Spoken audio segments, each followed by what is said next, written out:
What's up, guys? Welcome back to Almost Functional 40K. Here today to do something a little different.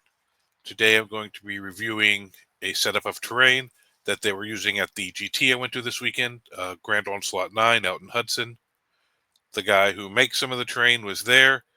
He had sets for sale. The sets really line up well with the GW layouts. So I'm just going to show some of that stuff off to you guys. Here is their card. It's Privateer Gaming Co. Guy's name is Nick Traxler. I got all the info down in the on the bottom scrolling. So we're gonna. These are just my neoprene mats. They did have wooden bases you could buy with the GW layout stuff, but I already have my own neoprene ones, which I like. So I just got the terrain. Let me get this camera better.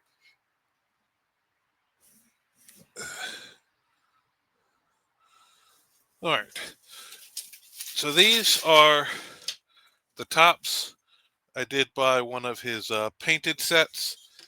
So let's get all of these out.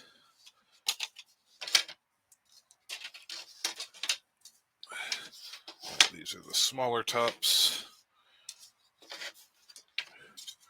All right, so we got some little pieces here. They're the ones that are going to go like on your little terrain, your less than 2-inch ones that a lot of people use for crates. These are actually little ruined walls, which are actually, I believe, more what is intended, and they do make the gameplay a lot different than like the ATC away games type terrain you see with the crates, because it just changes where you can and can't move into those pieces. All right, so here's the U's. They're, pretty simplistic. The tops go on them like this. Boom. Now you got your U for your back corners there. So we got two of those, one for each side. Then we have your small L's. These are designed, which is really nice. Let me grab one of the small tops. Boom. So that if you're playing on a layout that's opposite, the tops and the piece switch over, and they look just the same on both sides. Let's get this. Oh, maybe. Did it fit on the other side? Maybe I have the wrong piece for that. That goes. Oh, maybe that takes one of these.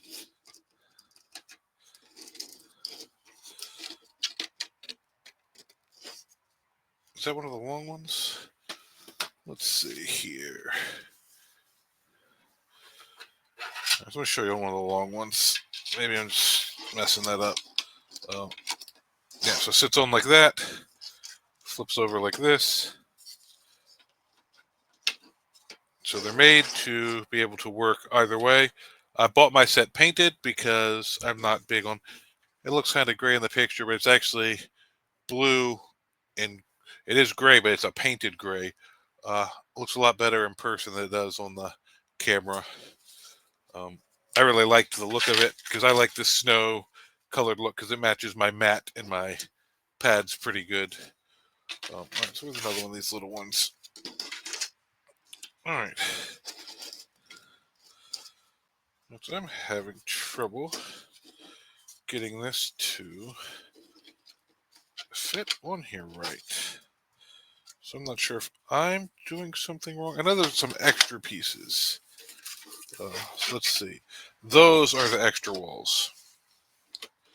This fits on. All right. So these two aren't the short. These are the two extra walls for that you only need on layout 7.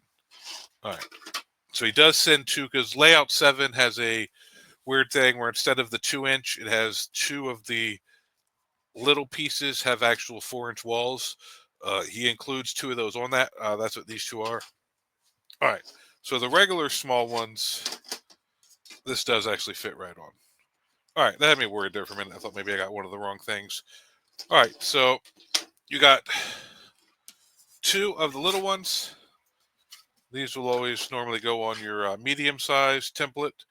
And then there is 6 of the, or sorry, not 6, 4 of the large ones. That'll take on 4 of your large size ones, and then your U's go on the others.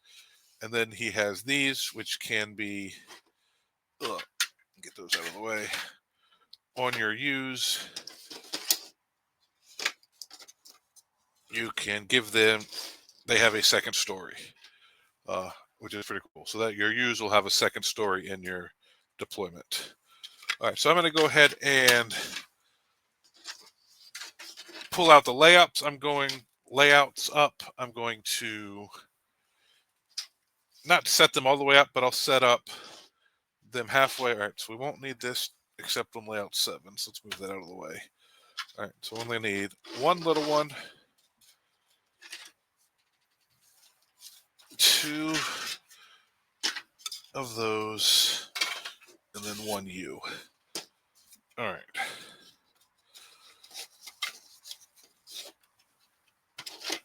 All right, so I'm going ahead and I'll pull up the layout so we can see them. I'm only going to set up half the table just because that's all we really need to see. All right, I'm going to put this box down here out of my way. Move these back. All right, so on layout 1, obviously this little table, I'm not measuring it all out. You've got this piece here. Goes like this. Boom. Need a bigger table, guys. All right, so you got this piece that goes like that. And that's going to get one of your long walls facing this way. Boom. Long roof flipped. That's a short roof. All right, long roof flipped the right way. Boom. Then you get your U. Boom. All right, then in here. Oh, that's kind of blocking the view, isn't it? Is there a better way to do that?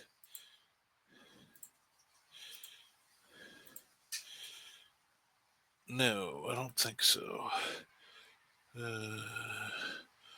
Don't like how that overhangs.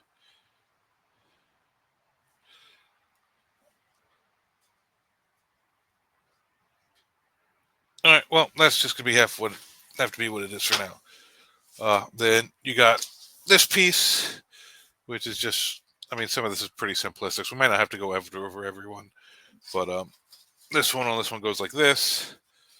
Boom, little piece. Obviously, that would be out in the middle. Then you have your little side piece, which butts to it like that, and that's what you use these little walls for. You can either do like this with the T on it, or they have these, which you can't see because of the stupid thing. All right, let's go back full screen. Let's remove that. All right, so you can either set up with that or with that. All right, I can see the layout on mine. Most of you guys know these layouts, kind of. So you have those options for those, and there's enough of those to do that on each. And then your other big one is just another L that's down in the corner here. It actually faces that way. And oh, look, it's not this way. It goes the other way. Boom. Flip over. Fits. That's one of the things I really like about this is it's just easily flipped over. Your other little piece goes down on the side and just takes these things. And so that's the same on all the layouts. These little things all have one of these 2 things, whatever you want. Your U goes on one of the big ones. These go on your long ones. Can be flipped either way. Same with these. These go on your medium. Can be flipped for either side. And And then let's just go look out. I'm going to pull up layout 7 real quick. That's the only one that's a little weird. Where's my mouse? There it is. All right. So layout 7 is the only one that has this weird. See how the little one actually has a wall? So that's the medium and the little. So you have let's move this stuff out of the way. You have the medium like this with your little wall on it like that. And then you have this butted up to it like that. And instead of these little pieces, well, let's put this right in front of the camera so you guys can't see what I'm talking about. So instead of these little pieces, they actually have walls. And that's what he includes this extra set for. They sit, boom, right on there. It fits the whole piece just like in the picture. Let me bring the picture up for you, just in case you guys want to see it. Go back to that. All right, so you see I'm talking about this one right here. I think you can see my mouse. On all the other layouts, all 4 of the little ones like this are the small pieces. On this one, we've got the one like this. It's pretty durable looking stuff. I'm assuming it's 3D printed resin, so you probably don't, like most resin stuff, don't want to leave it in your car. I've had problem with terrain I've bought leaving in the car here in Florida in the sun, getting it warped. But as long as most of you will probably leave it in your house, unless you're running tournaments and stuff. I don't travel with it too much. But this is great for the house. It all fits neatly in this little UPS. Where's it at? In this postal service box, and this is what he ships it in. It ships for, I put 30 on there, but I believe he said it was like $26, $27 anywhere in the U.S. Let's drop it. So it's easy to store, easy to transport. They do sell. Let me get this camera back on me a little bit. All right, so they do sell, or at least he was at the tournament. I'm not sure if he ships or not. They're little they were wood, but like little press board type textured pieces that he was selling for $10 at the tournament. I'm assuming he sells those and ships those as well. I honestly forgot to ask that. But if not, these are easy enough to find, and I like the neoprene ones anyway because they're lighter, I can stick them in my army bag. But yeah, the Privateers Gaming Co. Really nice stuff. You can get it unpainted and paint it yourself. They are selling this painted. They had a couple different colors. There was also a couple different design options, so you're not stuck with this pretty simple option. But I like the colors on this, so I was fine with taking the simple option there. But yeah, so now for $110, I got a nice set of terrain for the house. So I'm really, really happy with that. They didn't sponsor me or anything, so there's no sponsorship on this. So I don't have any discount codes or anything like that. But I really, really liked it. So I thought it was worth letting you guys know about, because finding good terrain sets is really, really hard. A lot of times you're looking at around $300 for a terrain set that will cover a GW layout. This stuff for 100. Well, if you want it unpainted, like $130, no, $120 shipped, or if you want it painted, like $150, $140 shipped. You really, really can't beat that. If they start getting a lot of orders, I don't know what their turnaround time is or anything like that, but shoot them an email, call them. They have their Discord name on there. I'm not a super up on Discord, so I don't know if you can just search them by their name there, or if that's the name of a group you join, or if that's their name. I'm an old fogey when it comes to the Discord stuff. I'm not real good at it, but feel free to look them up. Thank you guys for watching. If I come across any other cool gaming stuff I think you guys would be interested, I'll share it. But have a nice day.